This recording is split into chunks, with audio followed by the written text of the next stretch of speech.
Ok, vamos a cerrar aquí. Vamos a cerrar aquí. Vamos a ver cómo presentar ahora. Toda una pantalla.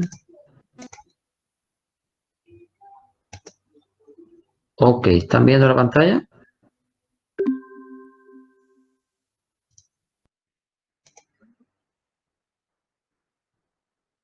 Sí, doctor. Perfecto. Ok, vamos a comenzar la clase entonces. Bien, ya para la próxima clase pasamos asistencia de 2 clases. No vamos a estar en esa siempre. Bueno, muy buenas tardes a todos. Vamos a comenzar hoy el estudio de la última clase de examen físico general con el estudio de lo relacionado con el examen del tejido celular subcutáneo o edema. Bien.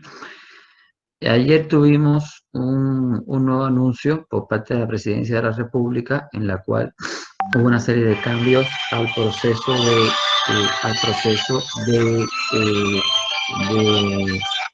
de manejo del asunto de la cuarentena y resulta, si más no entendí, creo que lo alargaron un poquito más, al menos por el momento, ¿no? En este sentido, vamos a tener que hacer algunos cambios. Estoy viendo la forma de ver cómo vamos a manejar el tema de los procesuales, para buscar la forma de evaluarlos a ustedes, en este aspecto y buscar la solución para eso. Vamos a hacer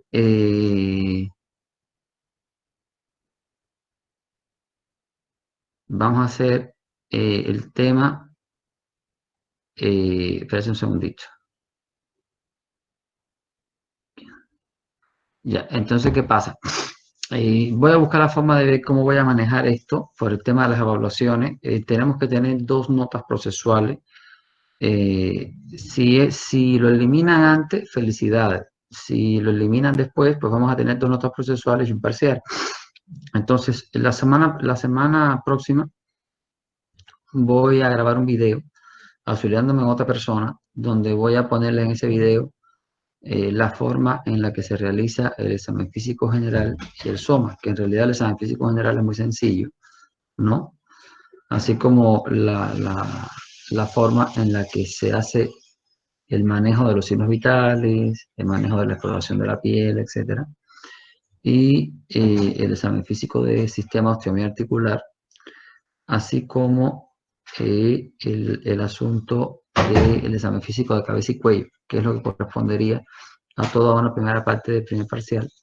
Y a partir de ahí, después de eso, porque quiero que ya entremos con eso avanzado, al menos desde el punto de vista teórico, que ustedes lo vayan viendo, cómo se hace en video, para que ya arranquemos en práctica cuando todo esto mejore y se disipe, para que ya arranquemos con esto en la práctica como corresponda, ¿no? Obviamente vamos a tener que duplicar el trabajo, pero bueno, no queda otra, ¿no? Para poder recuperar el tiempo perdido. Y recuperar. El objetivo es ahora, probablemente lo que vayamos a usar, estaba pensando en hacer una forma de caso clínico de alguna manera, una evaluación que les voy a enviar por el grupo de WhatsApp para que después me lo envíen de forma individual y por email, y después vamos a hacer, estoy pensando que hagan un tipo de examen test por tiempo, que lo van a hacer a través de la plataforma. ¿Bien? Estoy trabajando en ese tema para ver cómo se va a desarrollar. El tipo test va a ser lo más próximo posible al examen parcial, ¿ya? Porque es el mismo contenido. Así que, por lo tanto, al hacer el mismo contenido, pues no hay ningún inconveniente, realmente es lo mismo Es lo mismo, ¿no? Así que por lo tanto no tiene ningún tipo de asunto, no tienen que estudiar de más para eso, ¿no? Entonces, visto este tema, vamos a comenzar el estudio del tejido celular subcutáneo. El tejido celular subcutáneo no es más que todo el estudio del edema. Aunque en el examen físico general solamente corresponde a la descripción de dos líneas, el edema como tal implica a una iconografía o sea, de todo lo que representa la significación que tiene el edema para el ser humano, ¿no? O sea, para el diagnóstico de este tipo de eventos. ¿Bien? Ahora, con respecto a este tipo de trabajo, o sea, de significación clínica, vamos a hablar de varios elementos importantes. Vamos a comenzar con el concepto de la fisiopatología del edema, los mecanismos que llevan al edema, y posteriormente vamos a hablar de todos los tipos de edema y vamos a ir haciendo una tablita que la van a ir escribiendo en su cuaderno. Yo voy a poner un archivo de Word en la que la voy a hacer y ustedes la van a ir haciendo en su cuaderno en la medida de que yo vaya explicando parte por parte. ¿Ok? Ahora, el edema como definición es la expansión anormal localizada o generalizada del espacio intersticial. Desde el punto de vista clínico, el edema se identifica como una expansión visible y palpable. ¿Qué significa? El paciente lo refiere generalmente como una acumulación de líquido, como la retención de líquido o como la presencia de un líquido palpable en el tercer espacio. ¿Bien? Ahora, ¿qué sucede? Este edema en particular, bien, representa la acumulación de líquido en el tercer espacio. Recuerden que tenemos una distribución de líquido en el organismo. Estamos hablando de que las personas como tal, el organismo humano, está constituido en el 60% de su peso en agua en el individuo adulto, 70% en el niño y alrededor del 55% en el adulto mayor. Bien, hay mucha literatura en internet que te habla del 80%, etcétera. Eso no funciona así. De lo contrario, si te pones o sea, en el sol, desapareces. Bien. Entonces, tomemos como referencia el 60% como tal. Vamos a poner el puntero. El 60%. Ahora, esa agua corporal está dividida en tres compartimentos. 2 tercios se ubican en el espacio intracelular, 1 tercio en el espacio extracelular.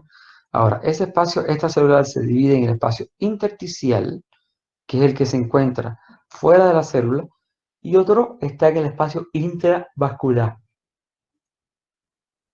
Ahora, cuando el líquido se acumula en exceso en ese espacio intersticial, es cuando le llamamos edema, ¿bien?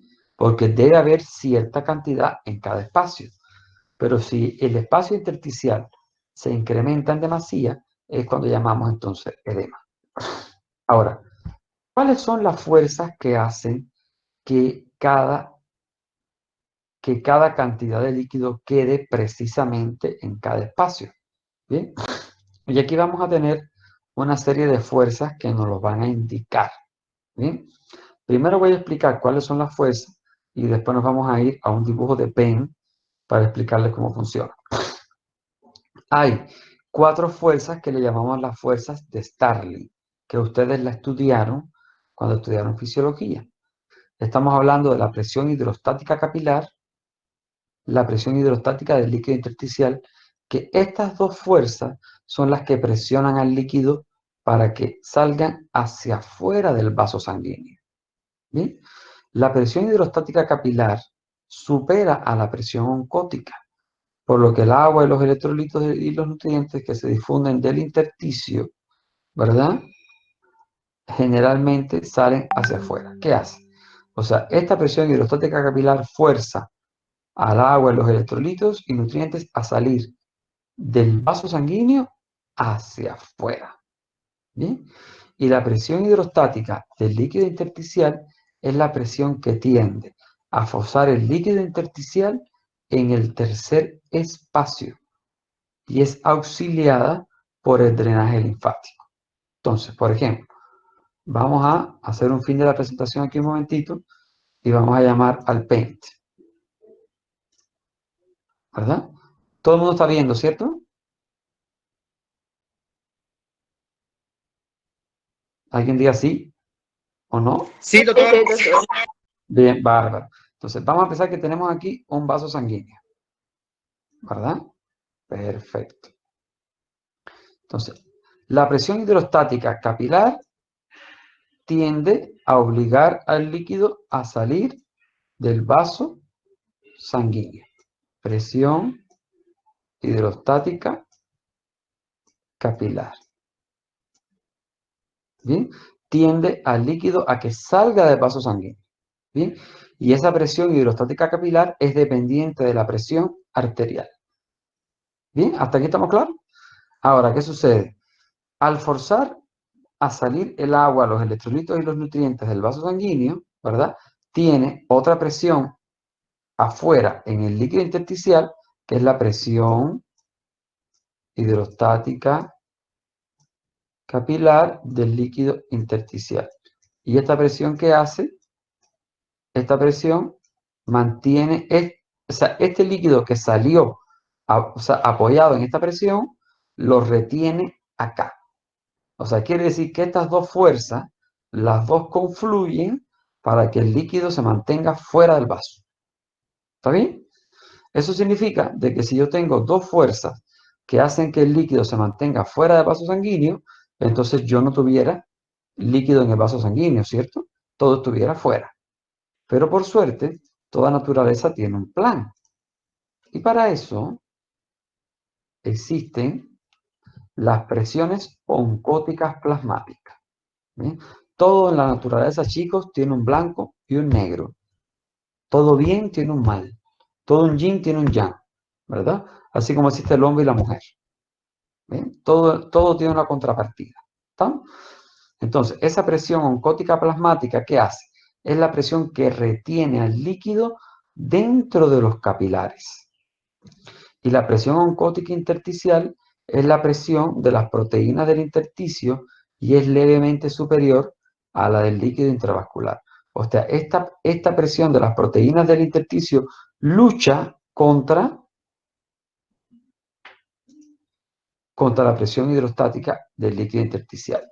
Entonces, ¿qué sucede aquí? Vamos acá. La presión oncótica, ¿qué hace?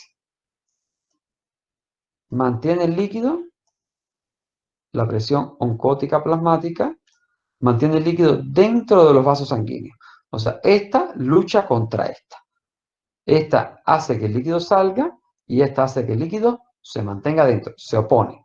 Entonces, esta es levemente, pero muy levemente, mayor que esta. Porque sí o sí tienen que salir nutrientes, electrolitos para alimentar a las células, ¿me entienden? Pero tiene que salir la cantidad justa y exacta. No tiene que salir más. Hasta aquí estamos claros, ¿cierto? Entonces, esta es levemente inferior a esta. Entonces, esta presión de acá es dependiente de la albúmina y esta de acá es dependiente de la presión arterial. Y la presión oncótica plasmática del líquido intersticial, ¿qué hace? Es opuesta a la presión hidrostática del líquido intersticial. Intenta que el líquido que está acá en el líquido intersticial ingrese de nuevo. Entonces, por lo tanto, hay dos presiones que se oponen a dos presiones. O sea, estas tienen una función opuesta a esta función. Y esto hace que precisamente tengamos, funciones totalmente opuestas. Y al tener la que depende de la albúmina es la presión oncótica plasmática. ¿Bien? Entonces, ¿qué sucede? Entonces, ¿qué sucede en fin? ¿Qué sucede al fin? De que estas presiones hacen de que se mantenga un equilibrio. Y este equilibrio es precisamente lo que hace de que se mantenga la cantidad de líquido que tenga que estar en el espacio intravascular, la cantidad de líquido que tenga que estar en el espacio intersticial y, por supuesto, el líquido que está en el espacio intracelular tiene su función allá. ¿Me entiendes? Todo en la naturaleza está totalmente calculado. Y si hay algún pequeño fallo, si hay algún pequeño fallo entre estas presiones, para eso tenemos el drenaje linfático. Que el drenaje linfático es como el acueducto del organismo, que es precisamente el sistema que drena todo ese líquido excedente que se escapa del fino equilibrio de estas presiones. ¿Bien? Fíjense qué interesante.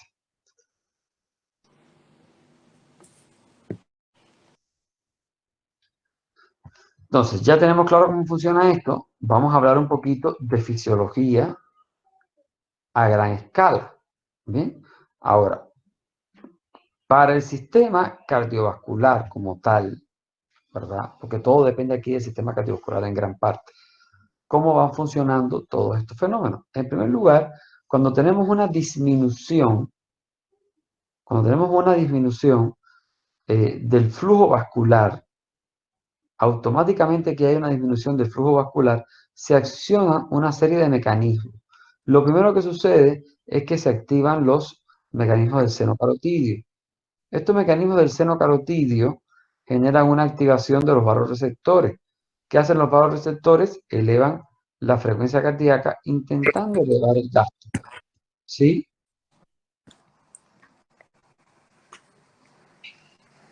Hola.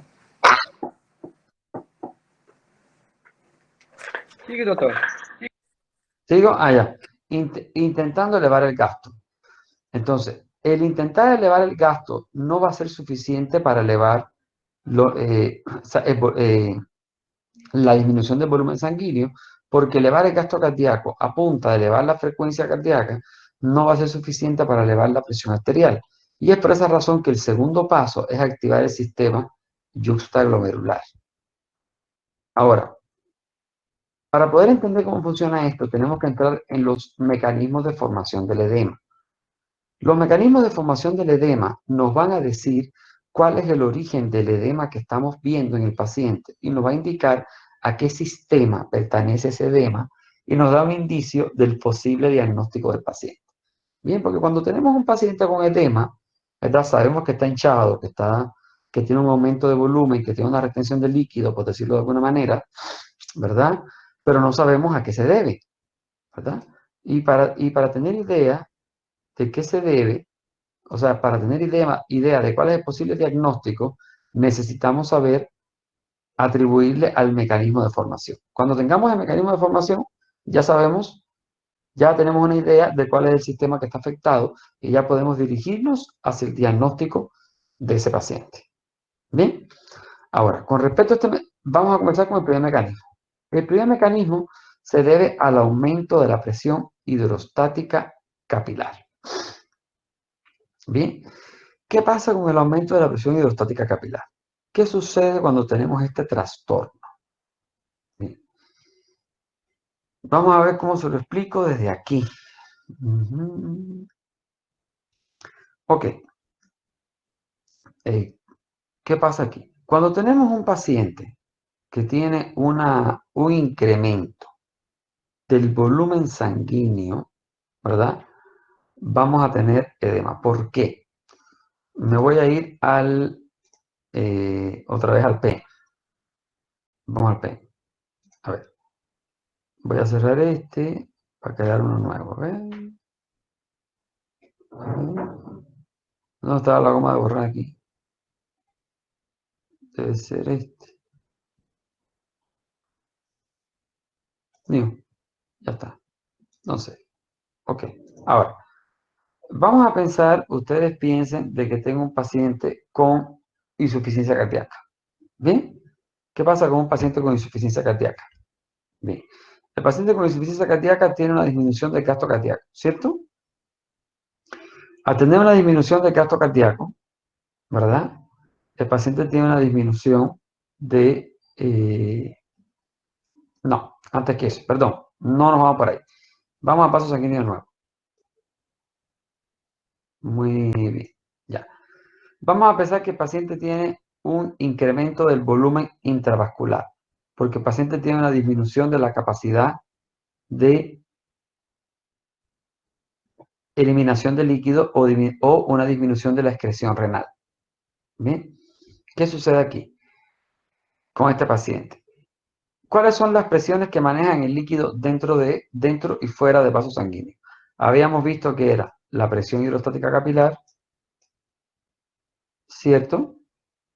La presión oncótica, plasmática, y ellas mismas, cuando le agregábamos el apellido del líquido intersticial, ¿cierto? Perfecto. Que sería presión oncótica plasmática del líquido intersticial o presión hidrostática capilar del líquido intersticial. Ahora, si yo tengo un paciente con un incremento de volumen intravascular, ¿verdad? Si yo tengo un incremento de volumen intravascular, ¿qué es lo que va a pasar? Al incrementarme el volumen intravascular, me va a incrementar automáticamente la presión hidrostática capilar. Y en eso se basa el cuarto mecanismo. El primer mecanismo. El primer mecanismo de formación del edema se basa en que tengo un incremento de la presión hidrostática capilar. Y si tengo un incremento de la presión hidrostática capilar, ¿qué es lo que pasa?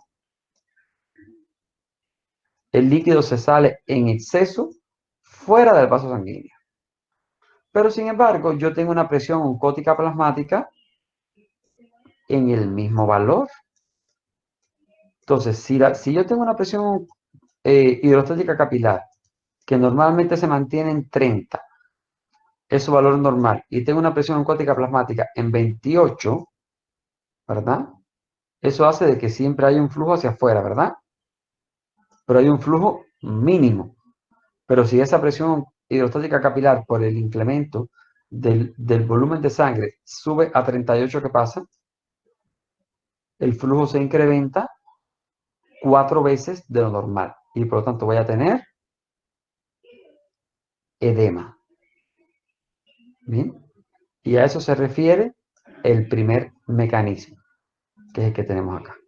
Entonces, este primer mecanismo ocurre cuando aumenta la presión hidrostática en el lecho venoso. Entonces, aumenta, aumenta, aumenta, aumenta, aumenta. Fíjense cómo el vaso se distiende porque hay demasiada sangre y a la vez demasiada sangre, ¿a dónde va a ir?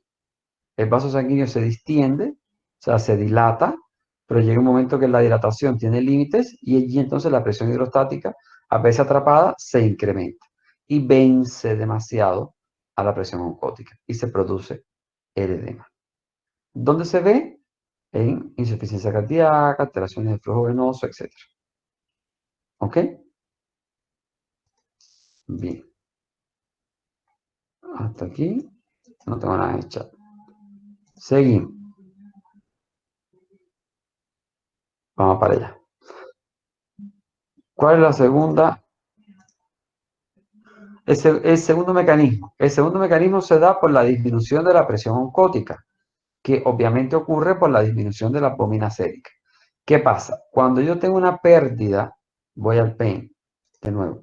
Si yo tengo una pérdida entonces de la presión oncótica plasmática, entonces esta presión oncótica, esta presión hidrostática capilar, que es normal lo normal que sería en 30, recuerden que lo normal es en 30, ¿verdad? Un poquito por encima de la presión oncótica, que sería lo normal, pero si tengo una disminución de la presión oncótica plasmática, vamos a pensar que esta presión oncótica ya no va a ser de 28, que va a ser de 20. ¿Qué es lo que sucede? Esta presión hidrostática capilar está muy por encima, igual el líquido se sale al tercer espacio, al intersticial, generándome mucho edema. ¿Pero por qué? ¿Porque se incrementó la presión hidrostática capilar? No. Se dio porque disminuyó mucho la presión oncótica plasmática. ¿Y por qué disminuye mucho? Porque hay una disminución de la albúmina sérica. Entonces, al haber una disminución de la albúmina sérica, entonces la presión hidrostática se baja muy por encima de la oncótica y se escapa el líquido al tercer espacio generando edema. Y ese edema se da, y esta disminución de la albúmina sérica se da porque se pierden proteínas por la orina, porque hay una pérdida porque tenemos una pérdida de la albúmina, perdón, o porque sencillamente no, o sea, o porque hay una pérdida por la orina, o porque tenemos una pérdida gastrointestinal, o porque sencillamente el hígado no está produciendo suficiente cantidad de albúmina, que es precisamente lo que necesitamos. ¿Ok? Tercer mecanismo, permeabilidad anormal de la pared capilar a las proteínas. Este es el mecanismo que se da en el edema angioneurótico. Ese es el edema angioneurótico. Y este edema angioneurótico es el edema que se da en los pacientes que tienen, eh, edema, por ejemplo, por quemaduras, edema por erisipela, edemas, por ejemplo, claro, por celulitis, ¿bien? Es un edema en el cual, debido a un proceso inflamatorio en la pared del vaso, fíjense cómo la pared del vaso se vuelve como con orificios, ¿ven? Con líneas discontinuas, las proteínas se salen del torrente sanguíneo y migran las proteínas al espacio intersticial. Al migrar las proteínas, ¿qué pasa? La presión oncótica dentro del vaso disminuye e incrementa la presión oncótica del líquido intersticial. ¿Y qué pasa? El líquido migra del espacio intravascular al espacio intersticial y se produce el edema fuera. Y eso es lo que hace que ocurra y esto sucede ¿en dónde? En quemaduras, traumatismo, inflamación, reacciones alérgicas. En este caso, ¿qué debe hacer el médico? Corregir el proceso inflamatorio que está provocando esto para que las proteínas vuelvan otra vez dentro del vaso sanguíneo. Y al moverse las proteínas, se mueve el líquido de nuevo. Ahora, ¿cuál es el último mecanismo? Obstrucción de los vasos linfáticos.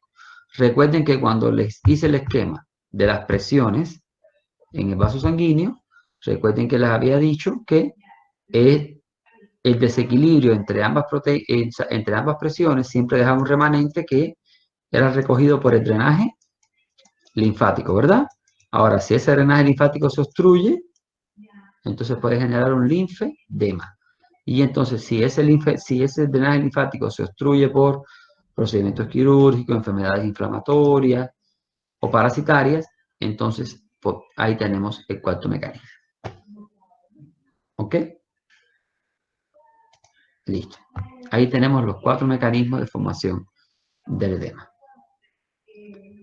Vamos a ir un momentito a la página a ver si hay algún inconveniente.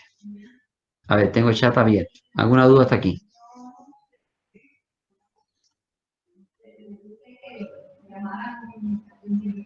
¿Seguimos? Seguimos. Ok. Vamos para allá. Vamos a ver. Espérese que me parece que alguien escribió. ¿Cuál depende de la proteína? La presión oncótica plasmática. Tanto dentro del vaso sanguíneo como la presión oncótica plasmática del líquido intersticial. Ahora, vamos a semiología del edema como tal. O sea, lo que vamos a describir desde el punto de vista semiológico. Cuando hablamos de semiología del edema, en primer lugar tenemos que analizar el paciente desde un enfoque integral. O sea, tenemos que saber, en primer lugar, averiguar sobre las enfermedades que tenga el paciente anteriormente, diabetes mellitus, hipertensión, infecciones, drogas, evaluación nutricional, presencia de diarrea, vómitos, dolores articulares, fiebre y cambios de coloración o evacuación de la orina. Todos estos elementos tenemos que preguntárselo al paciente para poder saber si es que hay alguna alteración que se vincule con el edema. Ahora, es importante saber el momento de aparición, su localización, si hay signos o síntomas. Hay que describir ese edema. Eso es lo que se describe en el examen físico de la piel. Perdón, del tejido celular subcutáneo. Hay que describir ese edema en cuanto a todas sus características que vamos a ver en un ratito. Vamos a hacer un cuadrito resumen. Bien. Vamos a describir vamos a describir asociadamente o investigar si hay soplos cardíacos, dilataciones venosas, ictericia, masas abdominales, que se va la orina, o sea, para poder identificar cuál es la posible causa. Y estos son los elementos que a mí me interesa que vamos a ir haciendo en una tabla. ¿Bien? Entonces, esta tabla yo la voy a ir haciendo acá. Vamos a abrir un documento de Word ahorita. yo voy a hacer un documento de Word aquí con ustedes, que le voy a ir explicando.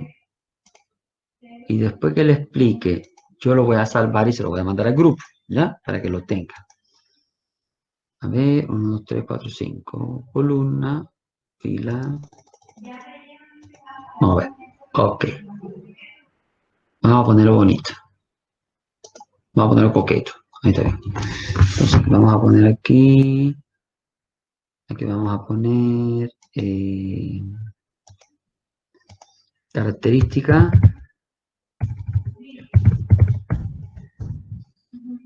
Aquí vamos a poner edema cardiovascular. Cardiovascular.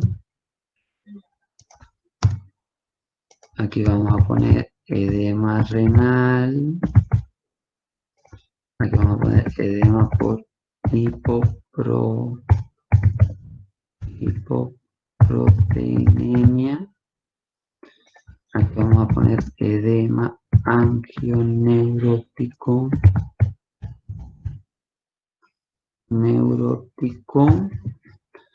Edema angioneurótico. Y quiero poner aquí, en el columna a la derecha, linfedema.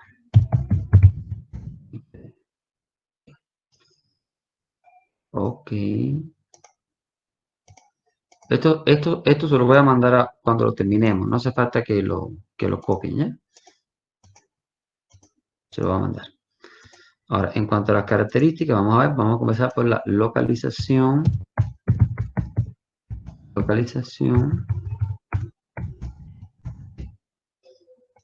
Simetría, intensidad con respecto a la fobia. Vamos a hablar con consistencia. Todo de lo que estoy haciendo, ¿no? Temperatura. Todo de lo que estoy haciendo.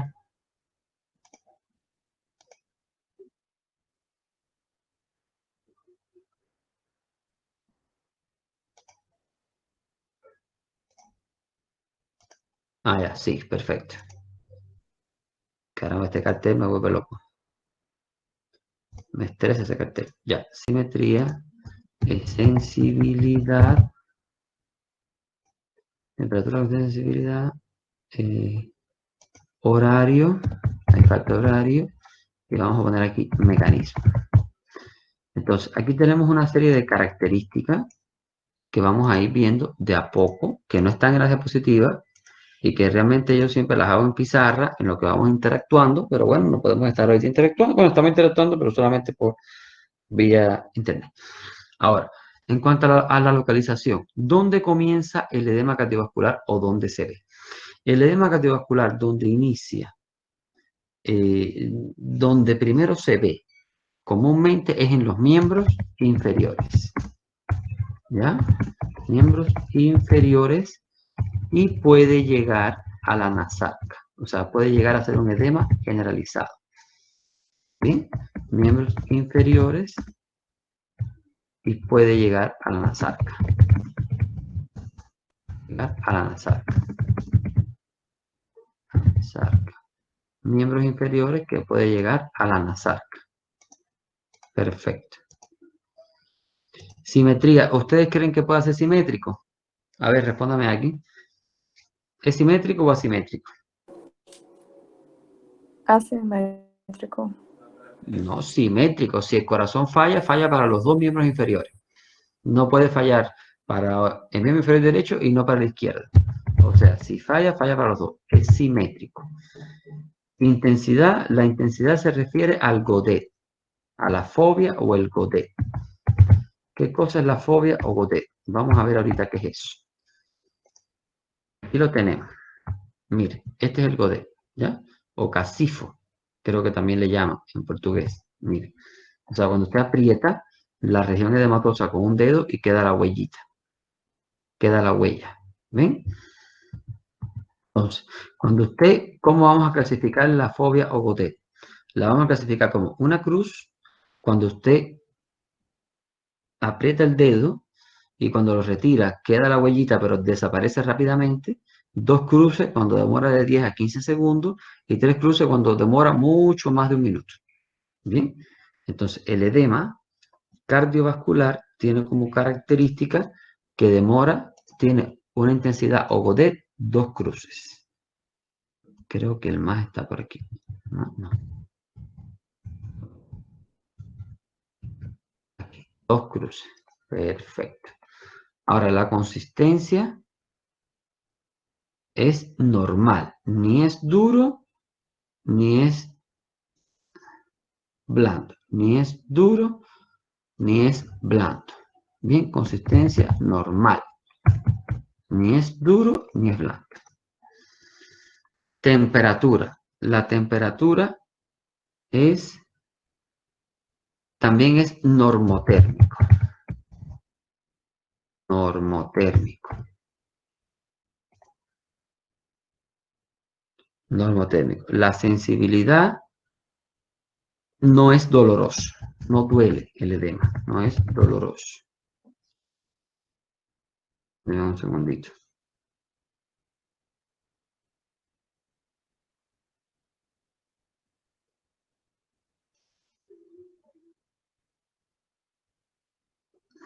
Un segundito.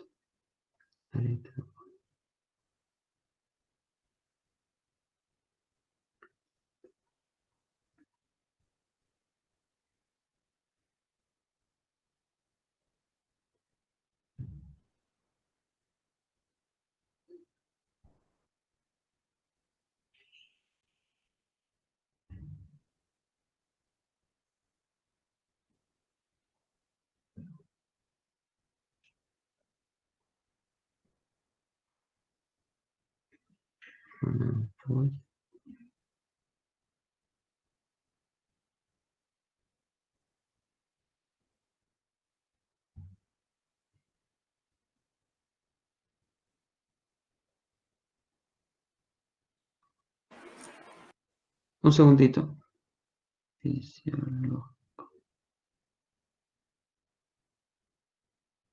Ok, listo.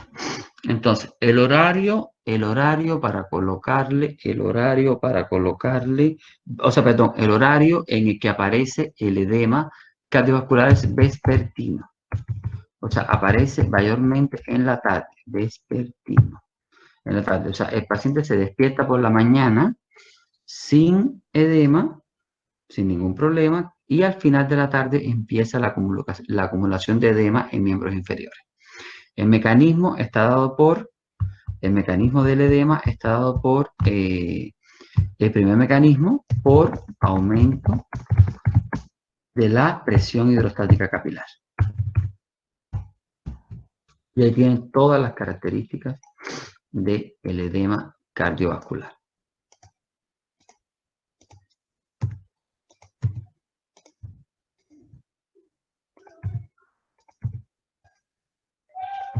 Ahí tienen. Ok.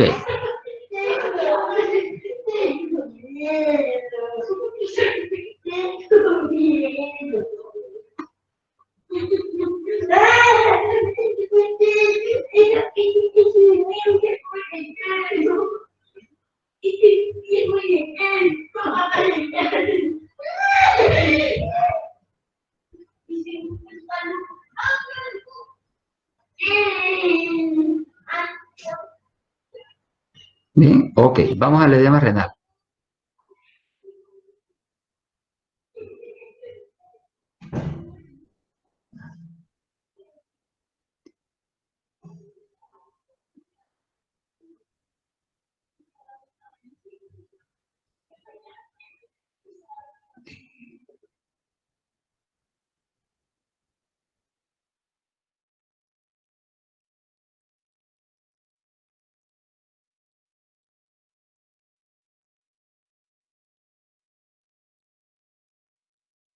En primer lugar, la localización es la siguiente. La localización es la siguiente. Tenemos, ¿dónde comienza el edema renal? El edema comienza El edema comienza en, el edema comienza en, el edema comienza en ambos, o sea, el edema comienza en la región periorbitaria. Periorbitaria. El edema renal, en vez de los mismos, o sea, en vez de los mismos inferiores, comienza en la región periorbitaria alrededor de los ojos. En la región periorbitaria. Periorbitaria. Perfecto. Comienza en la región periorbitaria. Y puede llegar a la nasarca también. Anasarca. Ok. Anasarca significa edema generalizado, por si acaso.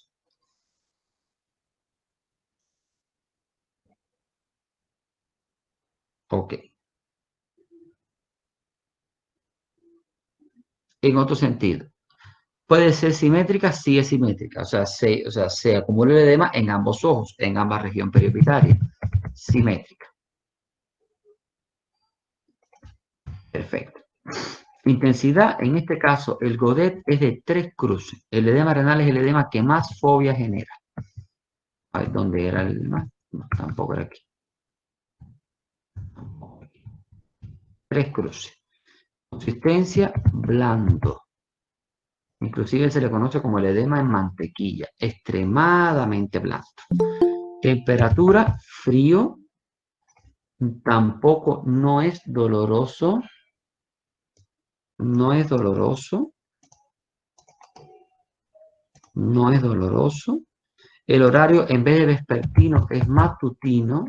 El edema renal es contrario al edema cardiovascular. Matutino. Y el mecanismo tiene los dos mecanismos, porque el edema renal tiene el mecanismo por aumento de la presión hidrostática capilar y tiene también el mecanismo por pérdida de albúmina. O sea, tiene los dos mecanismos. O sea, tiene incremento de la presión hidrostática capilar por la retención de o sea, por la retención de líquidos debido a la disminución del filtrado glomerular y tiene además el mecanismo de la disminución de la presión oncótica plasmática debido a la pérdida renal de albúmina. Tiene los dos al mismo tiempo confluyen. Y ahí tienen todas las características del edema renal. Bien, para que me vayan entendiendo, para que tengan una idea de lo que estamos, del ejercicio que estamos haciendo, vamos a tomar un ejemplo aquí de alguien. Alguien escribió. Daniel Silva. Por ejemplo, Daniel, que está poniendo qué. Daniel.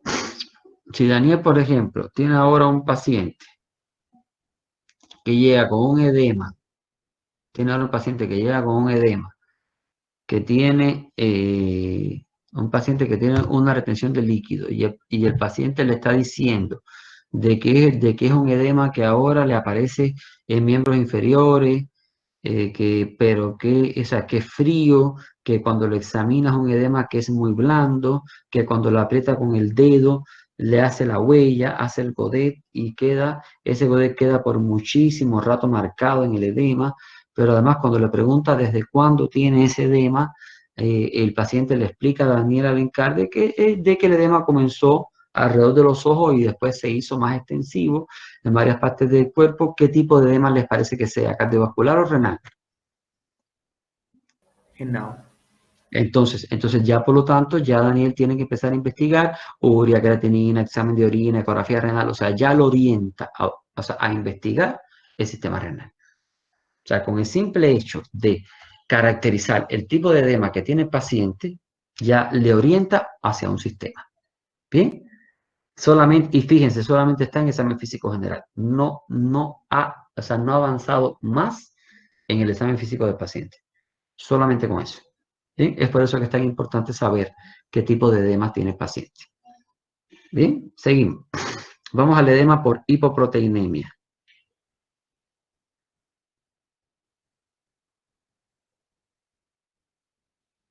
Voy para allá.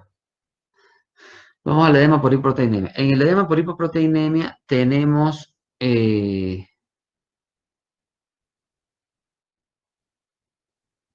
voy para allá.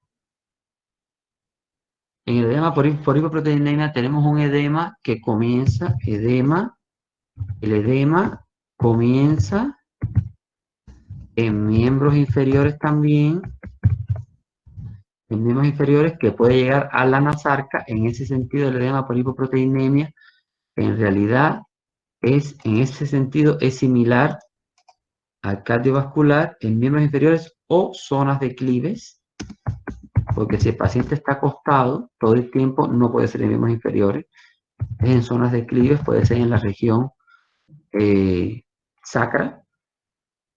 La simetría también es simétrico. En cuanto al Godet, también es un edema de 2 cruces. En cuanto a la consistencia, es normal. En cuanto a la temperatura, es normotérmico. Sensibilidad, no es doloroso. Tampoco. El horario, ¿será vespertino? ¿Será matutino? No tiene horario. Porque como es un edema por hipoproteinemia, por pérdida de las proteínas, no tiene horario. No hay horario en ningún momento. Y el mecanismo es por pérdida de la albúmina. Esto se ve en pacientes que tienen trastornos nutricionales, pacientes que tienen enfermedades renales que lo llevan a, o sea, enfermedades renales transitorias inflamatorias